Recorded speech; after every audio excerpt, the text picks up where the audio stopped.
వాటిని మనం ఎంటర్ చేస్తాం సార్ మ్యాగ్నెటిక్గా. లైక్ వాళ్ళు మీరు ఆటోమేటిక్గా మీరు వర్క్ తగ్గిపోవడానికి ఆ విలేజ్ వచ్చిన తర్వాత ఆటోమేటిక్గా అడ్రస్ వచ్చేస్తుంది కదా, మళ్ళీ ఎందుకు ఎంటర్ చేయాలి రాము? సార్ అంటే వార్డ్స్ ఇదమ్మా నువ్వు మళ్ళా చెప్పు. ఇప్పుడు వార్డ్స్, ఇప్పుడు ఒక విలేజ్ ఉందనుకోండి, అడ్రస్ వచ్చిందనుకోండి, బ్యాక్ ఆఫీస్లో మొత్తం లింకింగ్ ఉంటే ఆటోమేటిక్గా రీకన్సిలేషన్ అయిపోతుంది కదా, మళ్ళీ యాడ్ చేసే పనిలే కదా. కొత్త కాంటాక్ట్ కాబట్టి ఫస్ట్ టైం రిజిస్ట్రేషన్లో యాడ్ చేయాలి సార్. రిపీటెడ్ విజిటర్ ఉంటే అవసరం లేదు. Second point voter. No, what I am asking, once voter list you are taking or you are taking different database. మీరు దరఖాస్తు నెంబరు ఇవన్నీ వచ్చిన తర్వాత మీరు విలేజ్ పేరు పెట్టారు, పలాని మండలం, పలాని పంచాయతీ, పలాని వ్యక్తి. వన్స్ అక్కడికి వచ్చిన తర్వాత నీ దగ్గర డేటా ఉంది కాబట్టి ఆ ఇంట్లో అతను ఫిక్స్ అయిపోయే పరిస్థితి రావాలి. అది ప్రాబ్లం ఏంటి మీకు? ప్రాబ్లం ఏం లేదు సార్, ఇందులో ఓటర్ లిస్ట్ కూడా ఉంది. ఓటర్ లిస్ట్లో సర్చింగ్ ఆప్షన్ కూడా ఇచ్చాము. So for now time being ఏంటంటే ఇప్పుడు వాళ్ళ ఇనిషియల్ లెటర్స్తోనే సర్చ్ అయితే నెంబర్ ఆఫ్ కాంబినేషన్స్ ఎక్కువ వస్తున్నాయి. సో జస్ట్ బిగిన్ చేశాం కాబట్టి ఫర్ నౌ మీరు కొత్త కాంటాక్ట్ క్రియేట్ చేయడం అని చెప్పాము.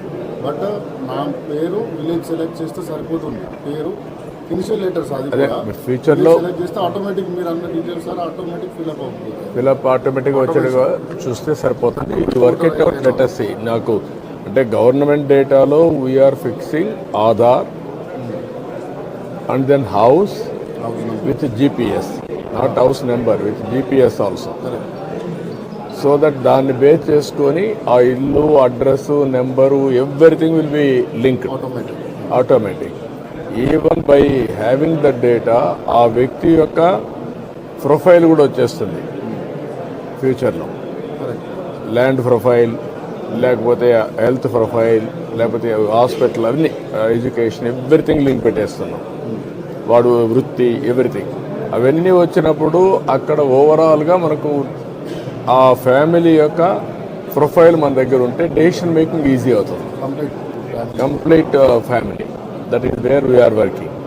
ఇక్కడికి మీకు వచ్చినప్పుడు అది ఆ డేటా మీ దగ్గర లేదు కాబట్టి పార్టీ డేటా మీ దగ్గర ఉంది. పార్టీ డేటా అడ్రస్లో అవన్నీ ఉన్నాయి. అవన్నీ ఉన్నప్పుడు ఇది ఫిలప్ చేసుకుంటే ఆటోమేటిక్గా సింక్ అయిపోవాలి అంటాను నేను. కరెక్ట్ సార్, అయిపోతుంది. మార్నింగ్ మీరు చెప్పారు కదా, యా, అప్పుడే నాకు ఈజీ అవుతుంది. ఇక్కడ రెండు ఆస్పెక్ట్స్ మీరు గుర్తుపెట్టుకోవాలి. One is government, one is party, one is MLA. ఇది ఎమ్మెల్యే ఆఫీస్. పార్టీ ఆఫీస్ ప్యారల్గా పార్టీకి వెళ్ళిపోతుంది, గవర్నమెంట్కి వెళ్ళిపోతుంది.